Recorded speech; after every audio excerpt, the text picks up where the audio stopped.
recording or you press it by mistake?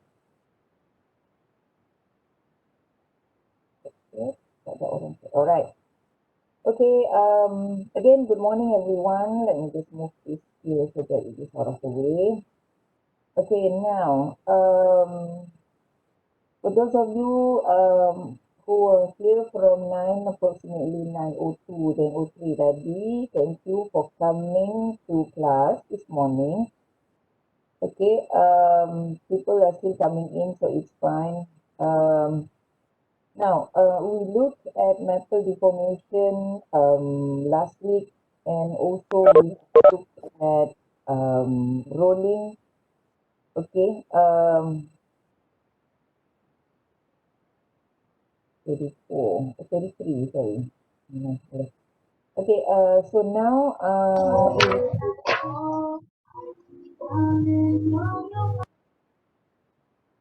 okay, we look at the second process in metal deformation, which is forging. So in forging, rather than the workpiece is being pushed between two rollers, in forging it is between two die. Okay, so you have the upper die. Let me find where is my pointer. Okay, so you have the upper die and you have the lower die. Okay, and this is the ram connected to the machine lah. Okay, so you then push the ram down and the workpiece will be pushed and flow according to the die shape. Okay, and then you have the finished part here lah. Okay, so workpiece is compressed between two dies. Okay, if the impact or gradual pressure, P besar means pressure. Okay, components include aerospace engine, aerospace components, automotive components. Automotive component yang duduk dekat bawah apa ni, yang duduk dekat dengan engine tu, majority tu semua adalah forging punya component, forged component. Okay. Now, we have three types of forging process. Satu kita panggil open die, dua impression die, tiga flashless forging. Okay. So dalam open die, yang ni lah open die yang ni. Ini zaman dulu-dulu, ini termasuk dalam kategori open die lah. Okay. So open die is an open die. Namanya pun open die kan. So the die has no closed cavity. Dia cuma ada upper die, lower die, and it is open. Nampak dia tidak ada closed container. Dia open. Okay. So biasanya untuk simple shape dan juga komponen yang besar. Okay. So dalam the screw strain, okay, untuk forging, screw strain diberikan sebagai H0 over H. Remember, metal deformation, epsilon depends on apa yang being reduced. Rolling is thickness, dalam forging it is height. Okay, sebab dia punya proses tadi, kita tengok kita ada original height dan kita ada final height. Okay, so epsilon dikirakan sebagai ln H0 divide by H. Okay, whatever intermediate yang kita nak kira lah. Kalau kita nak kira total epsilon, total strain, then kita kira awal, starting and final lah, HF. Alright. And then estimate of force kita kira sebagai force kali dengan YF kali A. Kalau you somehow terlupa what is IF, saya letak balik kat sini. YF adalah K epsilon N. Okay. So the value of epsilon sini akan masuk sini untuk kita kira YF. Okay. So K dan M biasanya given lah. Once YF dah siap, kira masuk ke sini, kita boleh kira the force required to do the operation. Okay. So open die yang ni lah, ni contoh open die juga. So nampak dia punya mole ini die yang memegang, so static die. Then the whole piece is rotated. And dia ada die yang di luar ni, untuk outside shape. So the die ni yang ni. So this whole piece rotated and they are being fixed with the setup ni, and then they akan being shaped into whatever shape it needed to be follow lah. Okay. Now ini beza tadi. So dengan open die tadi tak ada close container. Open die tidak tertutup. Nama dia pun open die. In a closed die forging, the die akan close off the workpiece. So the top die ada shape, and then the lower die pun ada shape. Bila kita tutup tu dia rapat. And then we have an ejector pin to eject out lah the component. So bila dah siap, bila kita keluarkan, dia ada apa yang dipanggil flash. Flash ni adalah waste. Okay, kita cut off flash and then kita recycle lah komponen yang kita nak yang ni. Okay. So ini adalah closed die. Die tu tertutup. Okay. Dia masih ada waste. Ada waste yang perlu dibuang dan dia akan diguna sebagai scrap lah. Okay. Satu lagi jenis adalah dipanggil flashless. So there's no flash form. Yang tadi dia ada flash kan? Ini upper die, lower die bila dah tutup, dia ada flash. Tapi dalam flashless, dia tidak ada die. Dia tidak ada die. Dia tidak ada flash. So bila kita close off the upper and lower die, the forging akan form following the shape exactly. So this is net shape. Okay, bentuk akhir. Net shape process. Net shape process means proses yang terus ke bentuk akhir. Forming ke final shape. So dia panggil net shape. Okay. So itu beza di antara closed die dan juga precision ataupun flashless. Okay, kebanyakan dalam internet source dia akan panggil precision. Okay. So ini closed die, ini precision. Okay. So apa advantage precision forging? Advantage-nya dia tidak ada flash, dia tidak ada waste. Okay. Sebab dia tak ada waste, dia tak ada flash ni, dia terus pakai. Kurang cost kepada operation. Sebab kalau yang ni, flash tu nanti akan kena jual balik sebagai scrap. Okay. So you have wastage of metal. Yang ini tak ada. Tetapi because there is no flash, the calculation of volume must be exact. So kalau volumenya adalah 2.15 kilo. Okay. The billet ataupun the slug ni yang you masukkan workpiece has to be exactly 2.15. Okay. Tak boleh kurang, tak boleh lebih. Sebab dia akan fill up exact cavity. Exact shape of the cavity ni dia kena fill up. Okay. So satu modification adalah instead of kita forge solid metal, ada juga combination between casting dan forging. So dia panggil liquid metal forging. Okay. So when you pour in, instead of solid metal macam yang tadi, kita pour in molten metal. But the process remains the same. So dia akan punch in, tutup, wait a few seconds for solidification to be done. So dia akan ada cooling pipe lah. Keliling die tu biasanya dia akan ada cooling pipe to assist the solidification, and then ejector akan eject out lah. Okay. So biasanya solidification very rapid sebab kita ada pressure. punch ni ada pressure given. Ini dia punya range. Okay, so kalau kita boleh optimizekan the whole thing, we'll have no internal porosity and a fine cast structure. Jadi tak dapatlah structure dendrites as usual casting tu. Dia akan dapat equiax, fine equiax grain. So this is advantage kepada the conventional casting.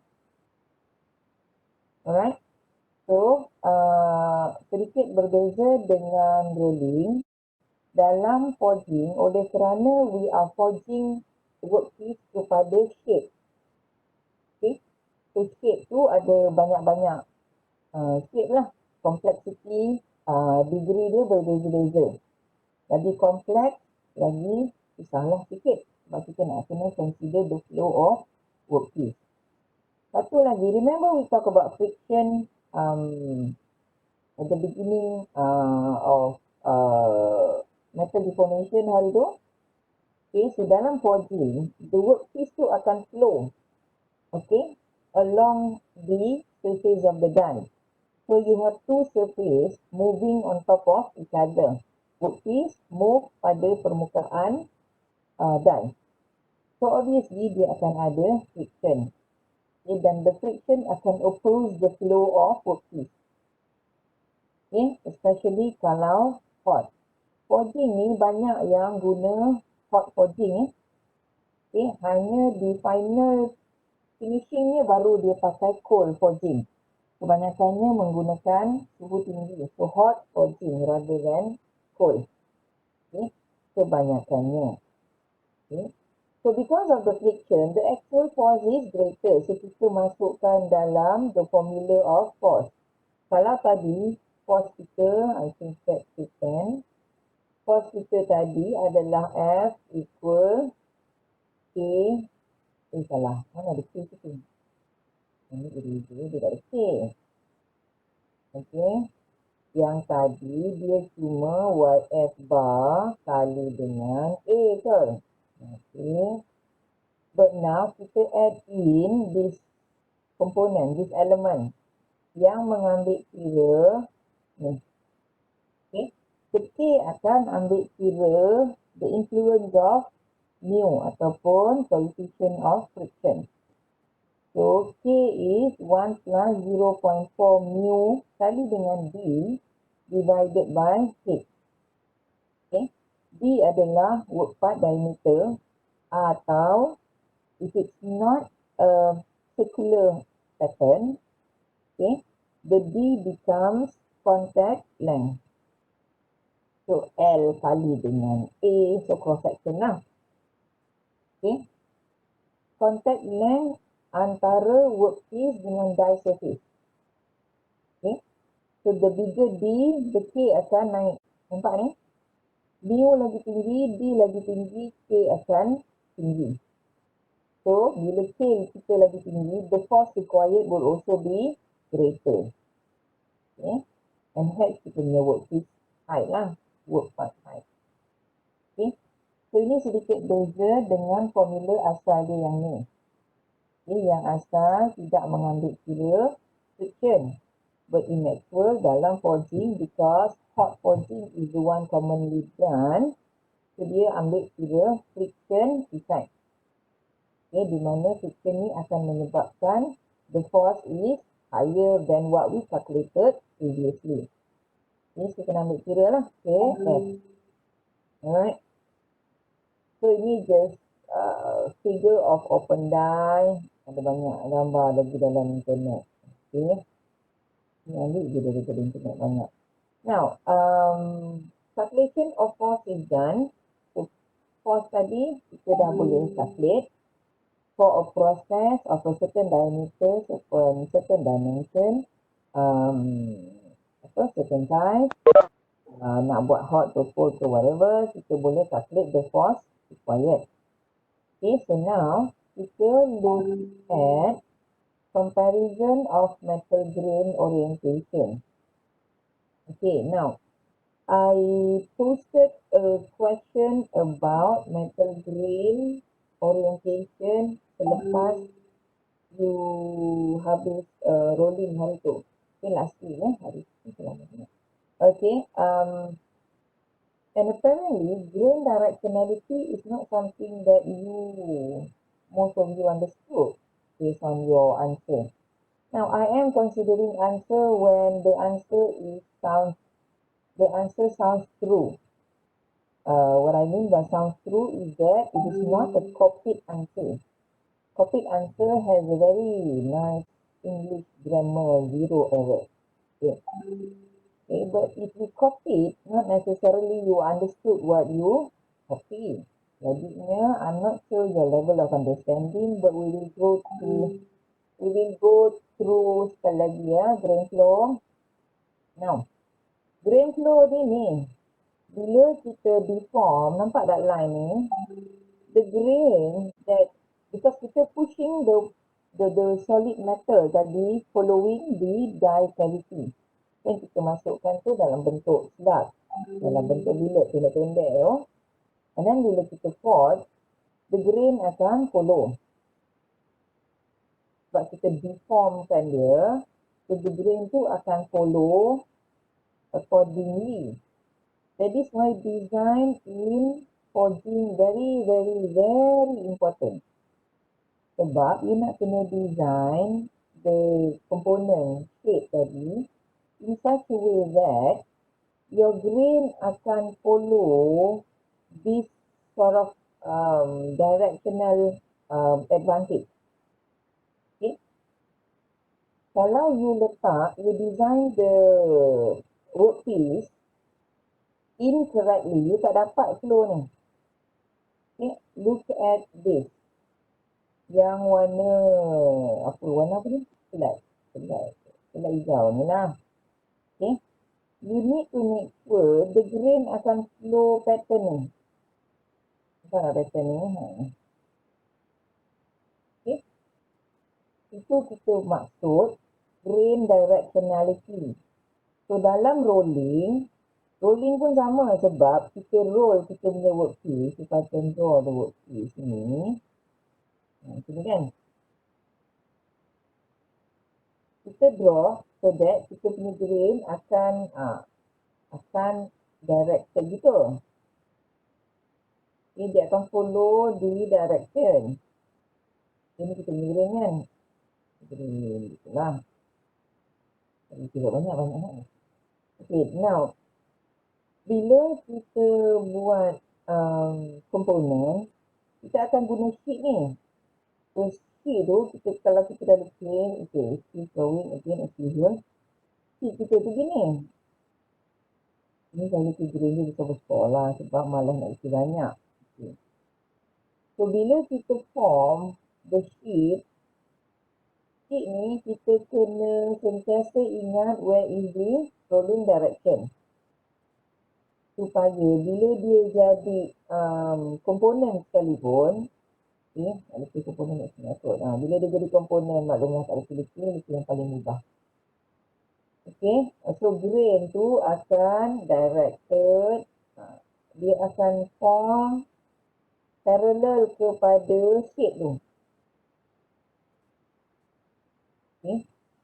Bear with me because I'm not that good in drawing. Saya hanya draw benda yang paling mudah cawan. Jadi lah, saya nak form cawan tu. So the grain tu align parallel kepada shape. Okay, so ni workpiece kita lah. Ni workpiece. Gitu. I should use different colour. Kita dah ada. Dah siap lah pun. Okay, so sheet metal tu kita kena align dalam the shaping of the process tu supaya dia align macam ni. Alright. So dalam case forging sama. When you want to do the design for component, kita nak kena design the upper and lower. Remember if I go back, ini open die tak ada. Ni kan. Okay. Kita ada upper die dan lower die. Mestikah dia upper lower die? Boleh tak dia jadi left and right? The die tu duduk sebelah kiri. Okay. And then we have another die sini.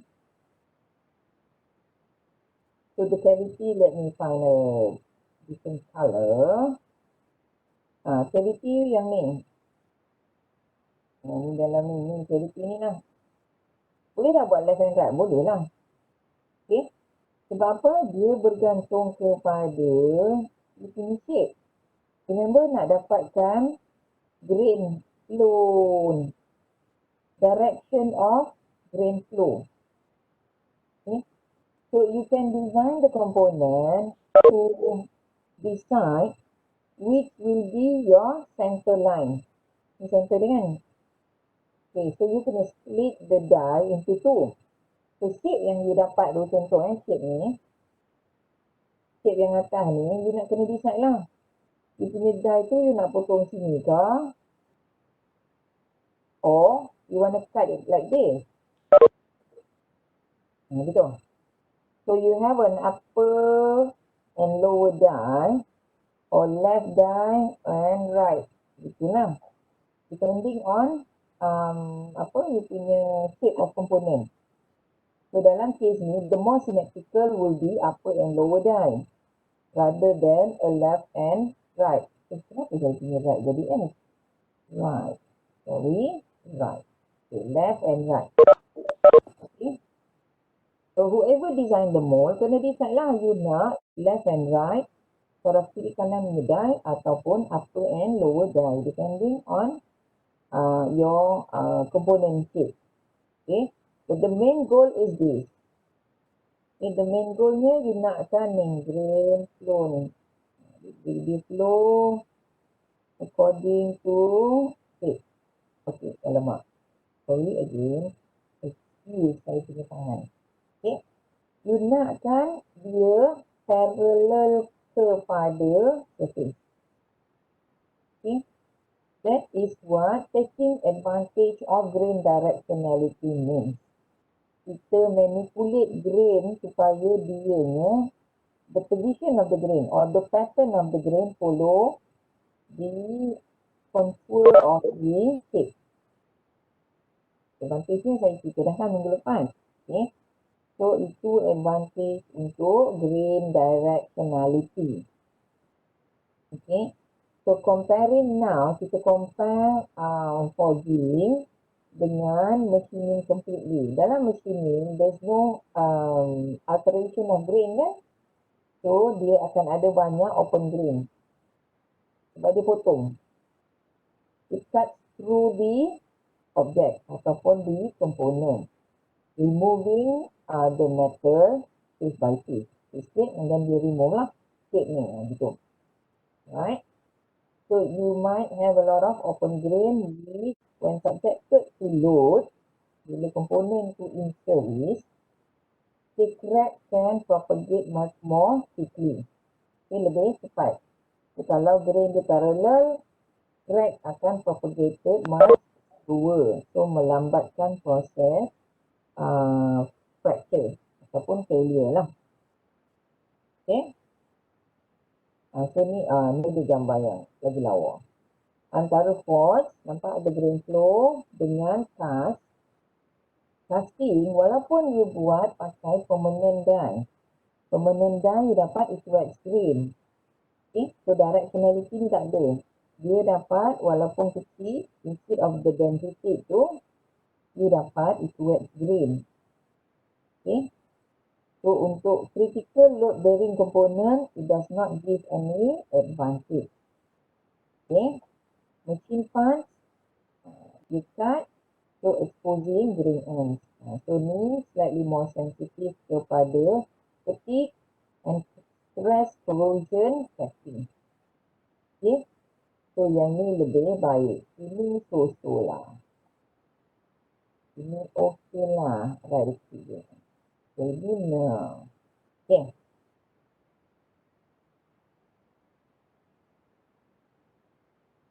We have people coming in and out, so we now only have 47. 47, berapa orang tak datang? 6. Okay, Jumaat lepas 5 tak datang. Hari ni 6 tak datang. Okay. Memang lah. Dia tak datang lah. Okay. Now, impression die forging several forming oleh kerana dianya adalah net shape. Okay. Dia shape akhir, net shape. Alright. So biasanya dianya is a several step forming. Can we combine between impression die and close die? Boleh. Okay, buat. Alright. So the force estimation formula tadi dah bagi. Okay. Formula tadi sama. Precision ini advantage dia, precision lah, compact geometry, closure tolerance, and then machining allowances tak ada sebab dia memang net shape. Okay.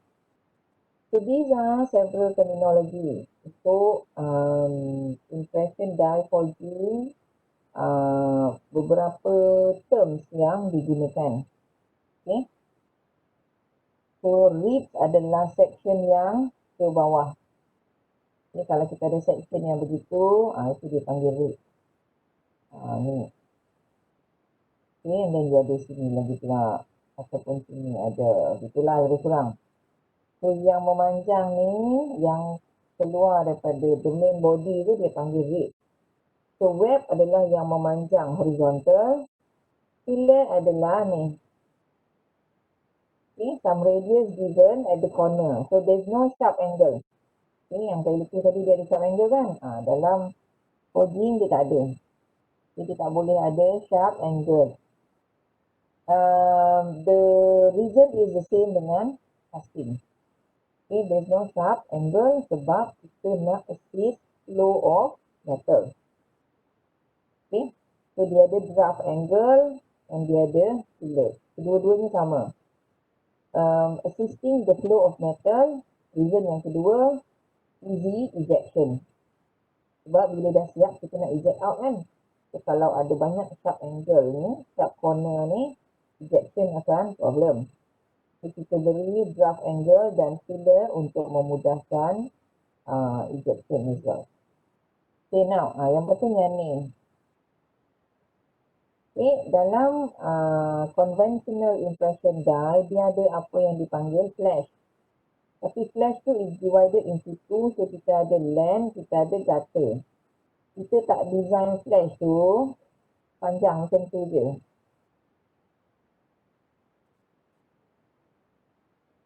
Kan? So dia ada land. Dulu. Okay. Kita ada pen and I color it red again. So kita ada this part adalah land. Nampak tak dia punya dimension lebih kecil berbanding yang sebelah belakang. Yang dia panggil gutter. Gutter ni longkang Macam kita punya rumah atas tu akan ada gutter, longkang air. Itulah lebih kurang. So it's basically drainage. Okay, drainage untuk metal kita. Tempat di mana the waste metal akan go. Okay, drainage lah. Okay, tetapi dia design land tu smaller than the gutter. The reason is the land akan create higher pressure compared to yang area belakang ni. So in this way, metal would be forced to flow into cavity dahulu. Okay, fill up the cavity dulu. The last remaining baru dia akan masuk ke sini. Okay, so this is a design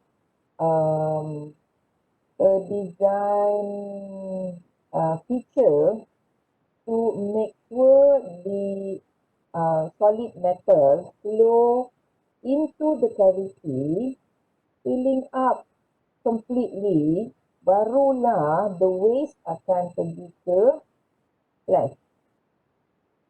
Right? Not necessarily fill up flash lah pun, tak kisah. It's just drainage untuk excess metal. Itu saja. Kalau dia buat gutter and land tu same size macam ni, it doesn't create pressure yang tinggi dekat opening ni. So, workpiece akan simply masuk and may not fill up completely the cavity. Right? So that's the purpose of creating lens which has a smaller dimension compared to the gutter. Alright? So flashless process adalah precision di mana proses kontrolnya lebih critical. Okay? Kalau blank kita lebih besar, blank terlebih. Kita nak tadi berapa? 2.15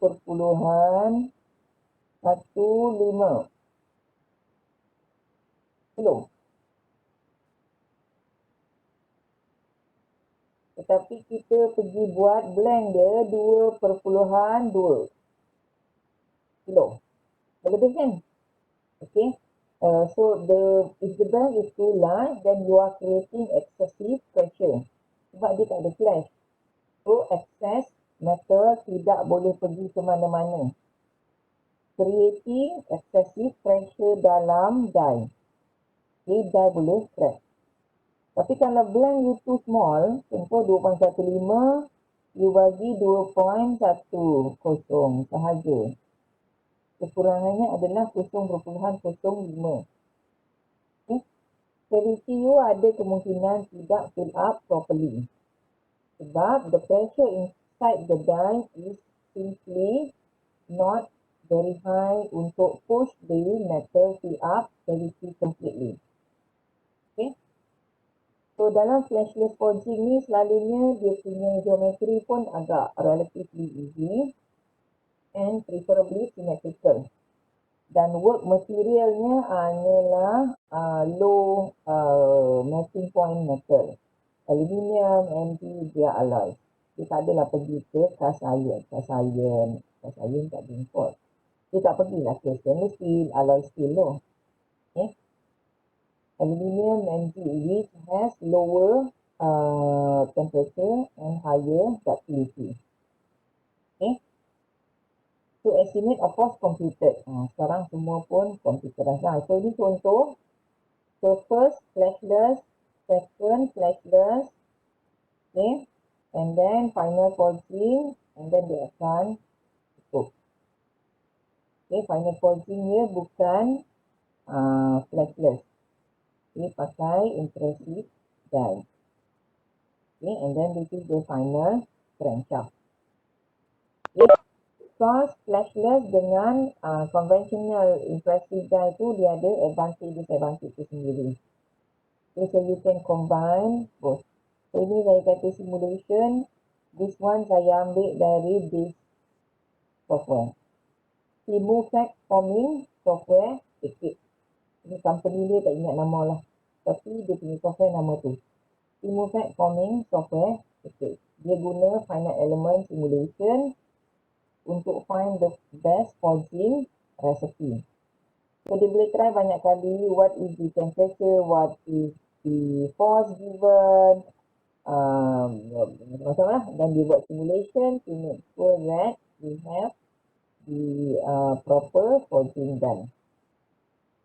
Ini satu contoh je bergerak ada contoh. Okay,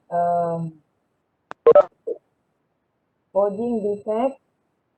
So kita ada beberapa defect yang saya sekali. Forging defect lah. Okay, block forging, begin finishing, wet buckles. Okay, bila kita buat apa ni nama forging, kita apa ni, bila kita open pula. Why am I stammering? Okay, so this is the original block. Appreciate lah daripada proses lain sebelum ni. Bila kita close the die, ni upper lower die. Bahagian yang tengah yang kita panggil wet tadi. Remember the horizontal part kita panggil wet Okay. So kita punya wet buckle ni. Okay. So bila kita dah finish forging, close completely and the whole thing dah siap, kita akan nampak lag kat sini. Dia berlipat-lipat. Okay, lag. Okay, berlipat-lipat pada bahagian web. Okay, itu satu forging defect. Dan dia punya sebab adalah the web ni berlipat, buckle. Okay, dia berlipat-lipat waktu kita buat forging.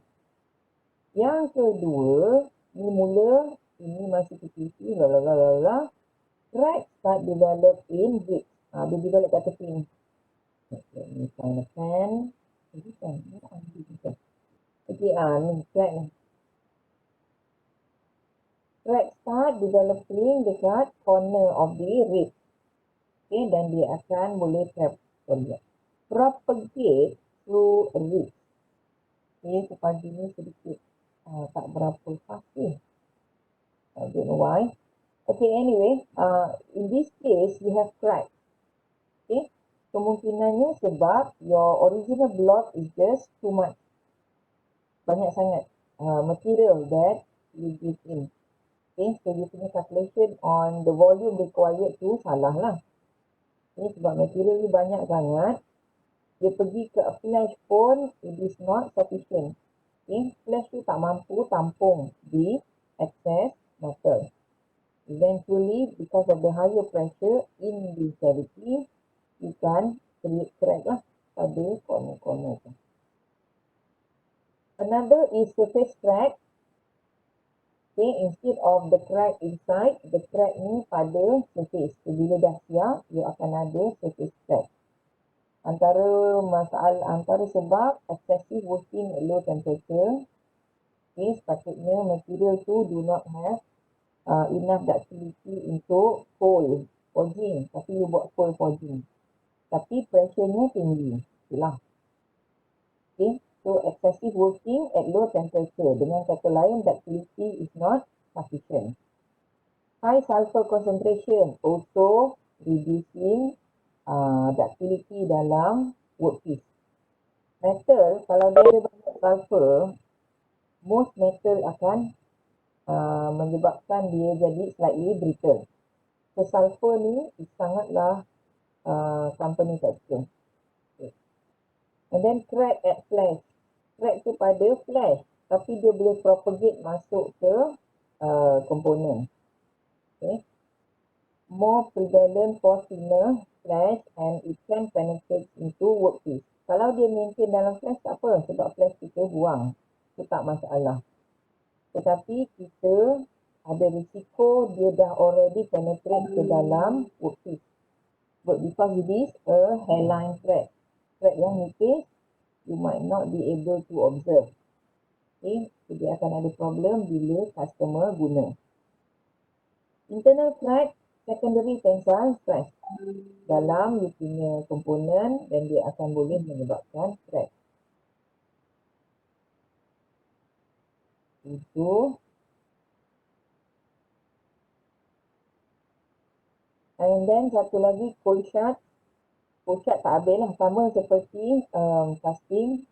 Cold shut bila tak fully fill the cavity. Itu sama ya. Lubricant residue, ini ada residue lubricant pada surface. So ini biasanya acetic lah. Okay, sini cold shut tadi dia tak habis dan dia tak merge. Okay. Ini apa nama benda ni, scale pit. No nak sebut. Okay, ada scale pada surface. So ini dia dah potong lah. So subsurface ni nampak scale pit. So ini as usual, ini datang dari crack lah ni. Crack lah. Datang dari defect original casting. Okay, flakes and improper grain flow. Ni slightly more difficult to detect lah. Bila kita ada flakes. Flakes mean grain you, nampak tu? Grain you tak fuse. Okay. Improper grain flow menyebabkan cracking apabila komponen tu diguna. The scale pit, irregular depression on the surface due to improper cleaning of the stock. Nampak ni? Ini. Ni kan ada. Ni Itu dia dah tanda lah. Okay. Itu dia panggil scale pitch. Scale is oxide layer lah. Serak-serak kan. Scale pitch. Apabila dia being embedded on the another forging defect, ini sudah dijadikan soalan exam, dia tak ingat. Okay. A steering arm failed when a fully loaded truck was maneuvering in a parking lot. Okay, dia nak dia nak maneuver masuk ke parking lot, tiba-tiba dia punya steering arm fail, ada gerak. Okay, bila dia buat troubleshoot, okay, dia found ada crack initiated at oxide scale fault into the inner band. Ini dia punya fracture trace.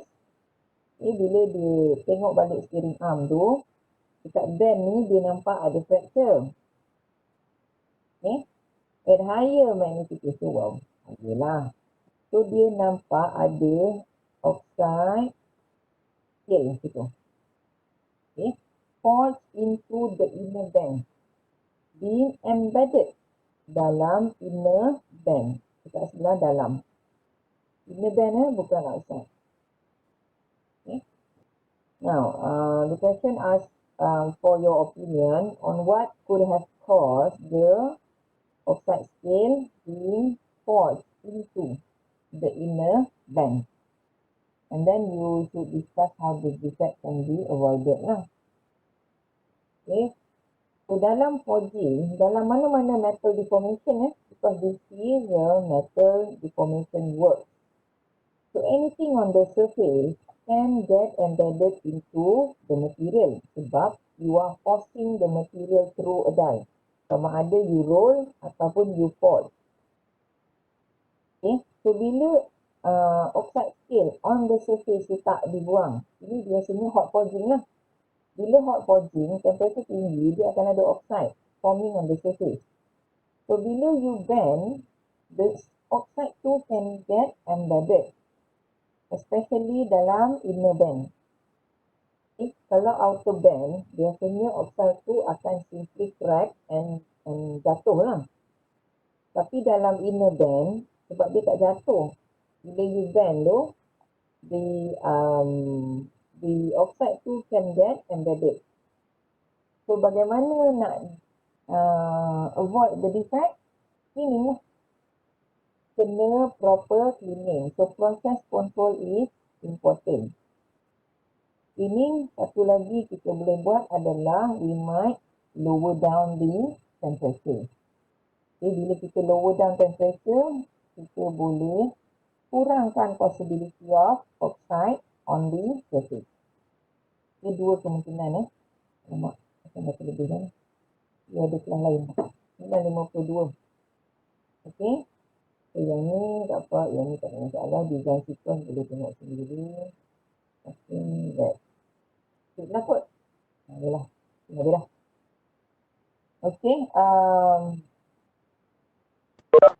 So let me just go back yang final tadi. Semua boleh baca, this is your reading process.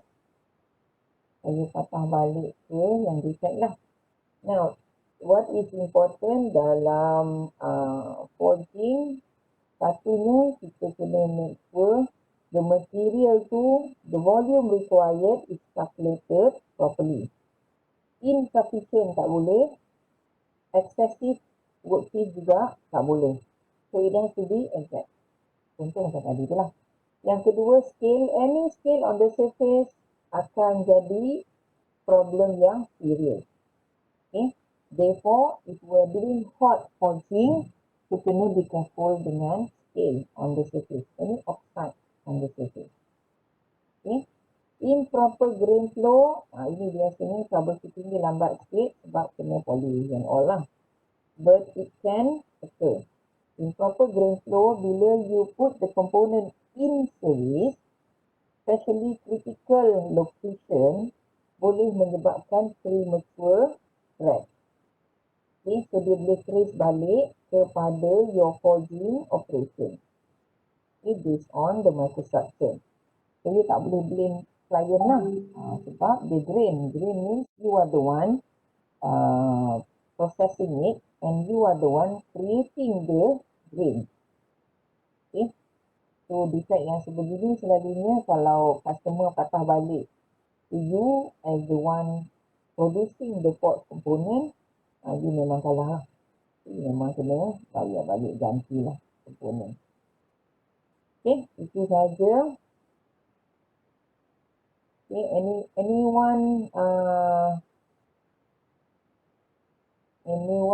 kenapa saya punya link tadi? Oh, ibu buat kat sini. Ibu dalam WhatsApp tadi kan? Any question? Anyone?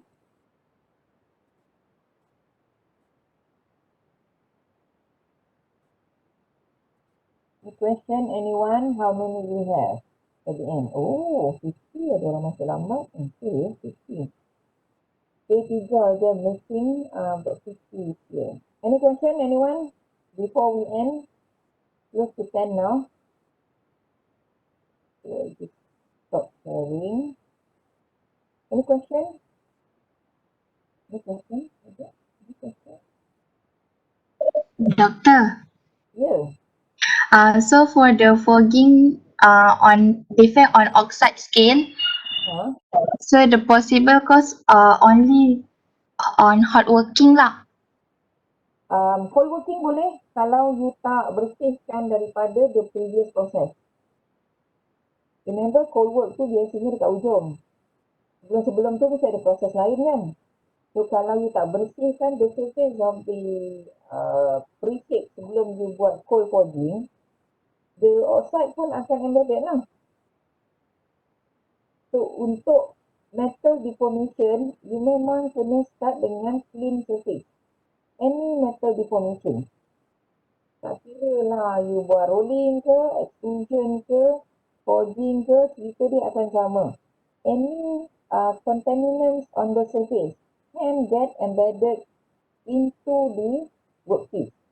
Walaupun dia hanya a very very small tip, plate daripada tak tahu masa mana, dia akan ada situ. Itu pun boleh get embedded. So metal deformation, dia punya condition must be clean before you start the process. Hot, cold, sama. Okay. Boleh? Any other question? Kalau tak ada, this will be the end of this morning session. Okay.